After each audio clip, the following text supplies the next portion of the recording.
Look who just woke up. Hi, cute. Hi. I love you. This is my son. He's 6 months old and 2 days. He just woke up. Look how cute he is. Oh my gosh. Hey guys, so this is my birth story video and let's just get right into it. My due date was March 3rd, 2018. I got pregnant at I was 17 when I was pregnant, and then I turned 18 in January, and then I had him in March. I know this is just about like the labor and delivery, but might as well just talk about the pregnancy a little. I hated being pregnant. I said I would never do it again. I threw up so much. I barely ate. And then I like lost 10 pounds and then I gained 50 pounds. Like, it was all over the place. It was hard.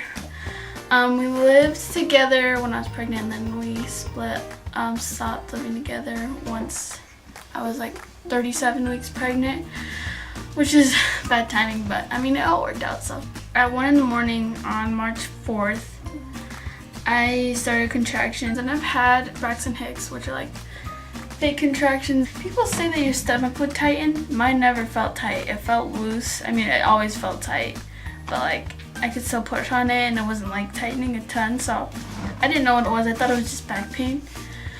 I remember I was at my boyfriend's house where he lived, and I was gonna stay the night, so just like it started snowing like crazy. Yeah, it started snowing like 5 inches or something, and I was like, okay, I'll just stay. So I stayed at his house and we were like just hanging out and laying down. I started feeling that uncomfortable. It wasn't pain, it was just weird.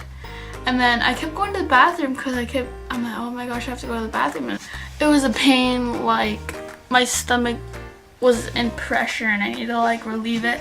So I kept going to the bathroom and I remember I went like 3 or 4 times, and then I was like, oh my gosh, this is labor, I think.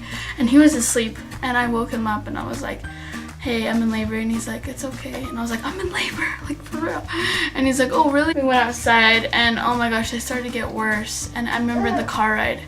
It was long, like the car ride should have been like 15 minutes or 10 minutes. But with the snow, we didn't go on the freeway. It hasn't been plowed yet because it was so new.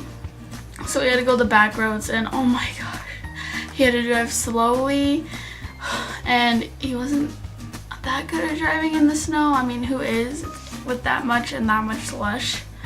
Like, we were going, and I would get in a contraction, and I would try to like sit up on my back. I would like sit up because I had back labor, and I would try to sit up so that my back wouldn't hurt as much.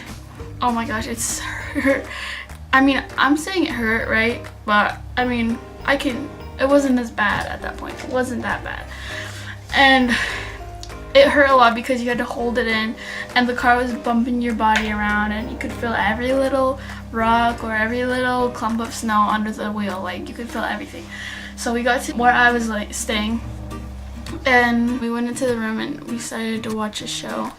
And I was timing them kind of on and off, and I was really bad at timing my contractions because, I mean, it's weird because people say, oh, they just come and they go, and you feel when they come and they go. But for me, they would come and be strong, you know, for a little bit and then go away. But then after like a while, they would come and they'd go and then they'd come back. And then I'd already pushed like stop timer, and oh my gosh, like, so I was doing a really bad job. And I would just nudge him whenever I wanted it to start again. That's when it was good. And then he went to sleep. And then I was like, I'll just time him myself because it's so hard to nudge him. He was like out of it. He was so tired. So I was just timing him myself, and I couldn't get the right time. It was like, they were so varied. One was 7 minutes, one was 1 minute, like apart. Like from when a contraction started to ended to when the next one started. It was like 7 minutes, 1 minute, 3 minutes. Like, it was weird. Because I couldn't track them because they'd go away and it'd come back, so it was probably just one big contraction. And then I remember this moment when I really wanted to go to the hospital, but I looked it up and they said when it's about 3 minutes apart, that's when you're supposed to go. And so I was like, 3 minutes? I'm at 7. And like, I would close my eyes and I'd open them in another contraction, but it had been 7 minutes when I was closing my eyes, but it felt like 2 seconds, like 30 seconds. and I'd close my eyes and open them, and it'd be 7 minutes later. And the contractions wake you up because, I mean, it's messing with your body. Obviously, it's gonna wake you up. So what transition is when you go from like a 5, it's like around the range of going from a 5 to like up to 7 and 8. And that is supposed to be one of the most painful parts of labor. Transition hurts. And I remember the moment I was there and I woke Lincoln up, and I remember I was trying so many things. I was trying the yoga ball. The yoga ball hurt. Hands and knees hurt worse. Landing on stuff hurt. They're like, oh, let your belly hang and just let it relax. I'm like, that hurts worse. It hurts so much worse. And I tried to lay down on my side, I tried so many things, nothing worked.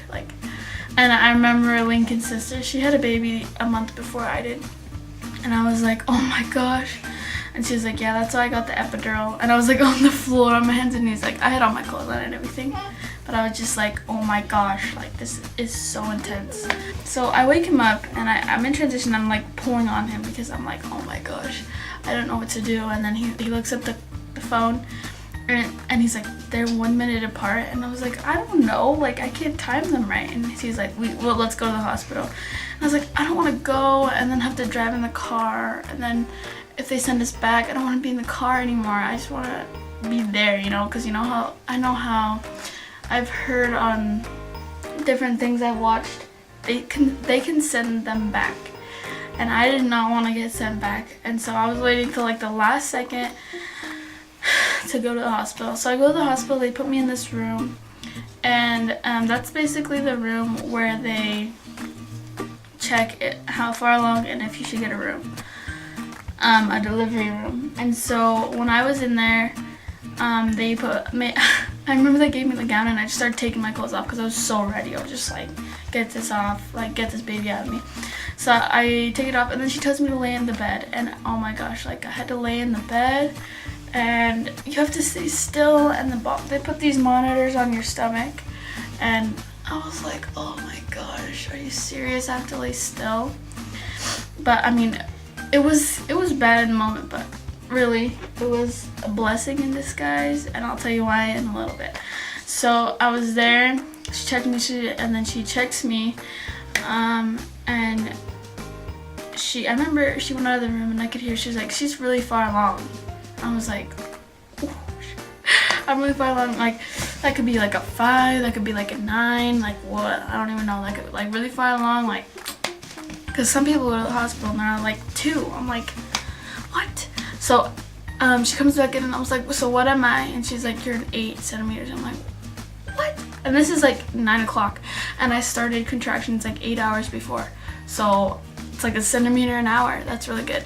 So they tell me to go to my room, and I remember, I didn't want to have to go into a contraction while I was in the hall. So I started like fast walking. And I was freaking pregnant AF. And my body was all jiggly because I had nothing. I had no underwear on because I was in the gown. And they're so surprised, and it was so funny. Then once I got to the room, I laid on the bed and they put the monitors on, and that was my most comfortable position. I mean, for most people it wasn't, but oh my gosh, being on my back put pressure on my back and it helped relieve it. So yeah, it helped relieve the pressure and it felt so good when I was on my back. I mean, obviously it still was painful, but it was like hands and knees, no. Yoga ball, no. Like that was just so much better. I would hold the pillow above my head, like there's a pillow behind me, but I'd hold the top of it and I'd close my eyes and I'd just like have one leg up a little bit, and that's my position. That's just what made me feel better. The nurses would talk to me. I had no facial expression at all. I didn't get an epidural, nothing. Like I mean, when I was in the room that they checked me in, they asked me if I wanted anything, and I said, oh, let's get the thing other than the epidural. And they said, I'm too far along. So I'm like, whatever. Like, I'm in 2 centimeters left. So might as well just go for it. I'm in the room, no epidural. And people are asking, they're like, did she do hypnobirthing to Lincoln? And he's like, no. And I really didn't. Like, I don't even know how I did it.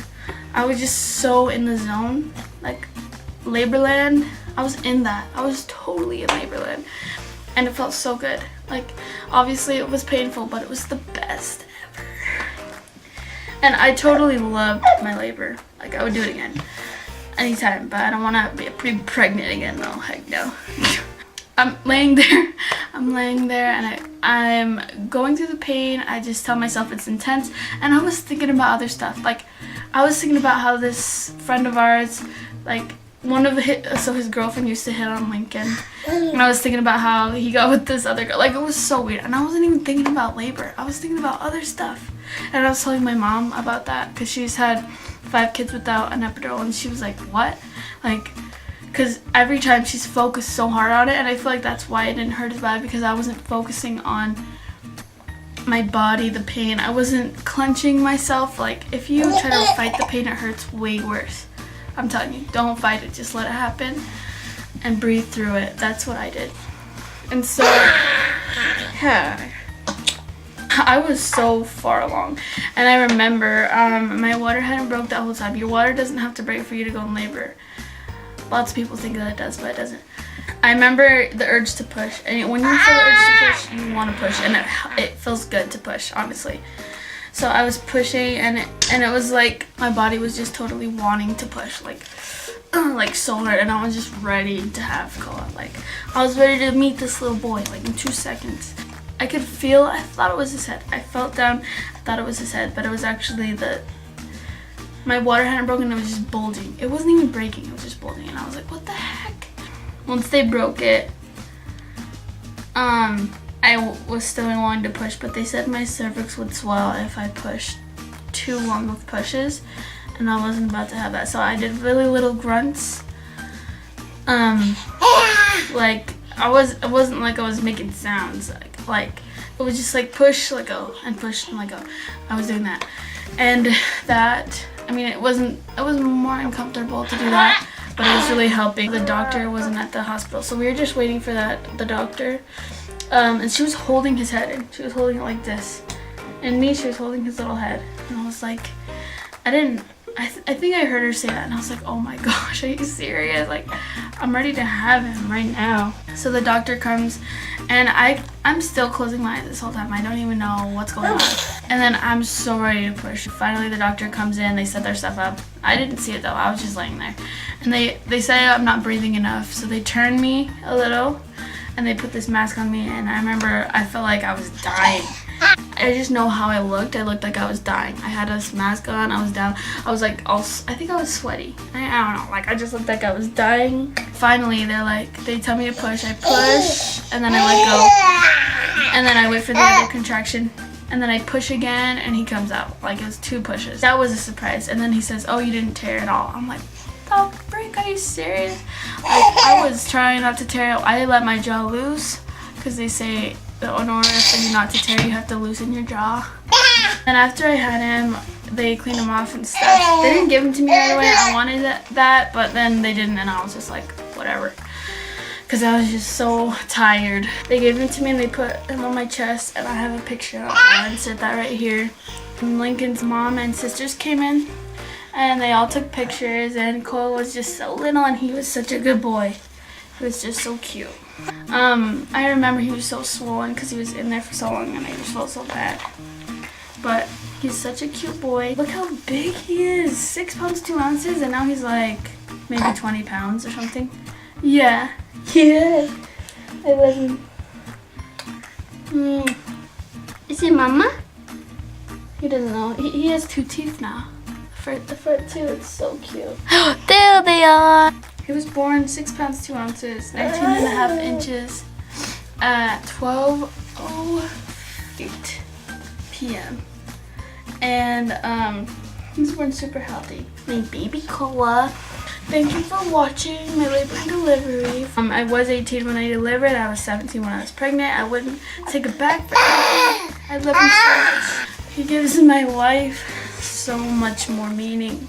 Why I do what I do is because of this boy. I do. Yeah, I do what I do because of you, and I love you. Kiss your mama.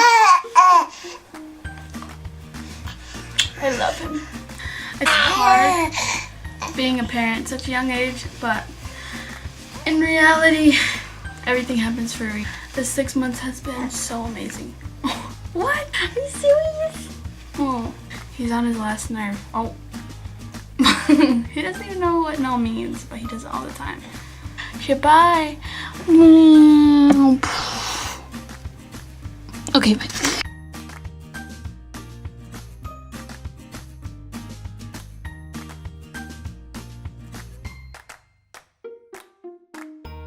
Because just of how I know that, just how I know that I love. You wanna play or no? It's okay.